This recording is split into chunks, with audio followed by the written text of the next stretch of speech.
Poligami. Dengarnya itu kalau dari laki-laki kayaknya, wah semriwing gitu ya. Tapi kalau dari wanita, wah panas, panas, menyentak gitu kan rasanya. Nah makanya poligami itu kan sesuatu eee,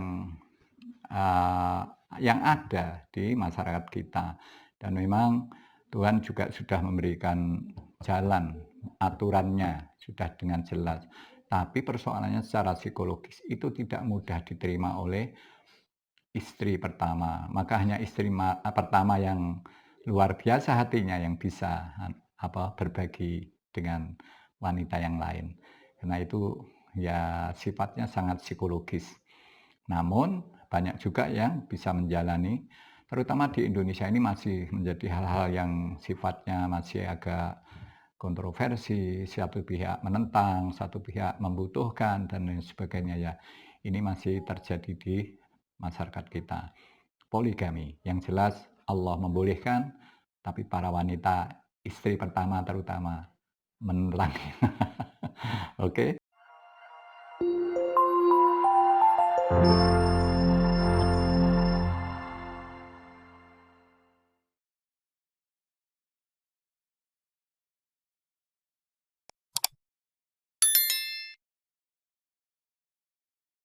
Assalamualaikum warahmatullahi wabarakatuh. Ya, bagaimana hari ini? Kawan-kawan semuanya, para pemirsa, adik-adikku, anak-anakku semuanya, ya. Hidup ini harus dihadapi, hidup ini harus dilalui. Kalaupun ada tantangan tetap kita hadapi, ya harus, tidak boleh dihindari. Karena kalau Anda menghindari tantangan, sama aja itu membuat hal baru, masalah baru. Maka dihadapi dengan ketenangan, insya Allah semuanya akan beres ya. Nah, kali ini Abi akan berbicara tentang hal yang sangat-sangat apa itu ya, sangat membuat shock ya, nah, membuat yang lain terkejut, yaitu apa? Poligami ya. Poligami itu sesuatu yang kadang-kadang disalahgunakan. Nah, sebenarnya kalau kita melihat statistik ya, memang gini, usia laki-laki itu kebanyakan tidak panjang ya. Umur laki-laki itu di tengah perjalanan sudah banyak berjatuhan. Artinya kalau kita melihat secara acak aja di masyarakat kita, di sebuah RT aja, kita mencari duda itu belum tentu ada. Tapi kalau mencari janda mesti ada. Ini menandakan bahwa janda itu lebih banyak, duda sedikit. Artinya jumlah laki-laki itu juga lebih sedikit.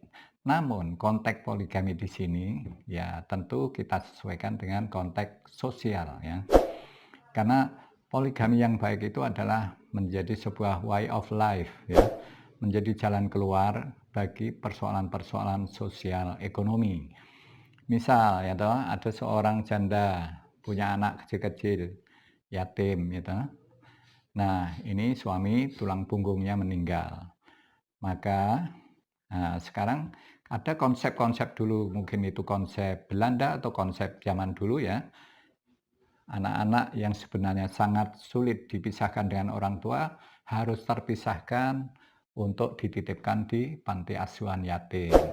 Itu sebenarnya ngenes ya, kita tidak tega ya melihat seperti itu, dan juga potret-potret kemiskinan kayak terpampang di sana. Akan lebih bijak, lebih bagus Islam itu memberikan jalan yang bagus, yaitu anak-anak yatim itu diambil anak oleh laki-laki yang baik, sekalipun laki-laki itu sudah beristri, demi menjaga martabat anak-anak yatim, mengasihi anak-anak yatim, diambillah ibunya dinikahi, anak-anaknya dididik dan lain sebagainya. Itu akan lebih bagus ya, lebih bagus.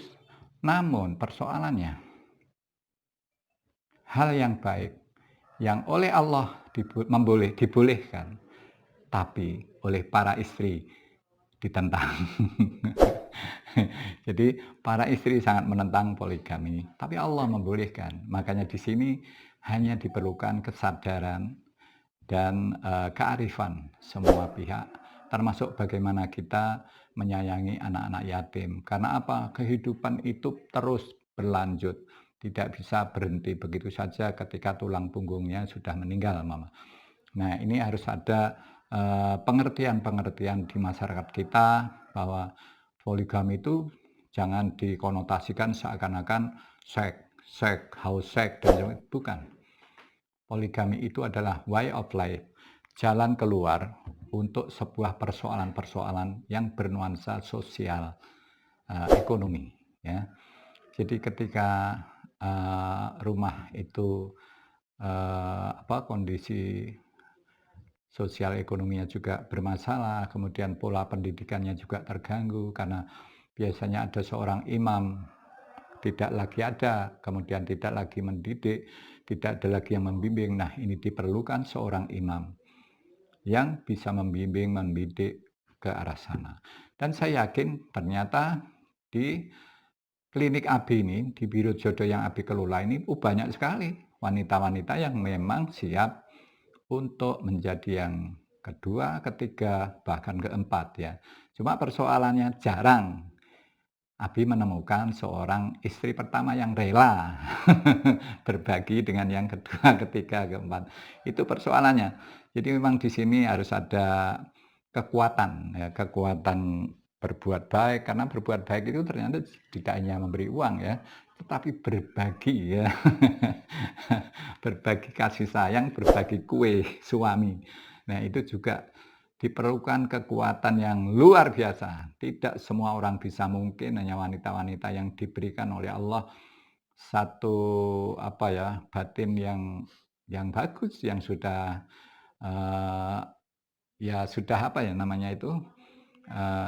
sudah pasrah menerima dan ikhlas menjalani kehidupan ini karena Allah. Nah, itu memang sulit ya. Namun juga laki-laki juga jangan sembarangan poligami, tetapi dia tidak pernah mau menerima anak-anak, kehadiran anak-anak juga ditolaknya. Ini bukan laki-laki yang bernuansa untuk kebaikan, tapi kira-kira yaitu tadi hanya untuk syahwat saja. Dan inilah yang ditentang oleh agama kita, Islam. Makanya, ayo, yang penting kita berniat baik.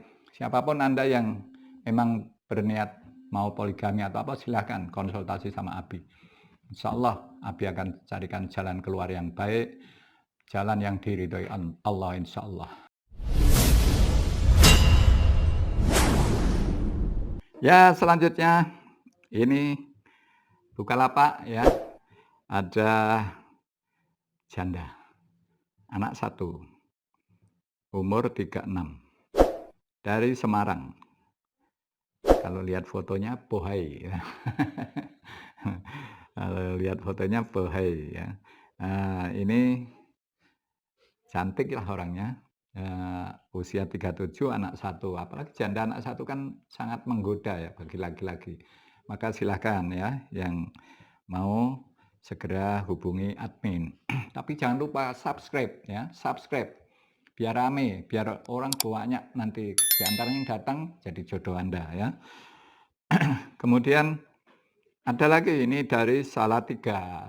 Salatiga ini laki-laki, hidup sendiri, menduda, ditinggal mati istri sudah 6 tahun. Wah, hidup jadi kacau kalau ditinggal seperti ini, enggak nikah lagi. Umur 46, masih muda. Yuk. Pekerjaan ya ini tukang bangunan. Enggak apa-apa, tukang bangunan malah banyak duit. Kalau sedang punya borongan gede-gede kan banyak duit. Enggak apa-apa, ayo silakan. Ajukan, saya yakin banyak ya yang mau.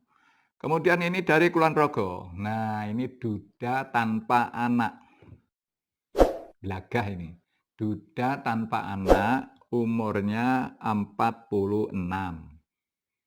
Cari wanita yang bisa memberikan anak. Ini laki-laki sederhana, punya sawah luas. Ya, dia petani utun, lugu, jujur. Ya, tapi jangan dihapusi ya. lugu, jujur, punya tanah banyak. Dia berharap ada wanita sederhana yang masih bisa memberikan anak. Silahkan, ndak usah neko-neko, mau, nah nanti dilamar. Itu laki-laki duda tanpa anak dari Glagah, Kulon Progo. Oke, mudah-mudahan kalian disegerakan untuk menikah. Karena nikah itu indah dan ibadah. Get married. Assalamualaikum warahmatullahi wabarakatuh.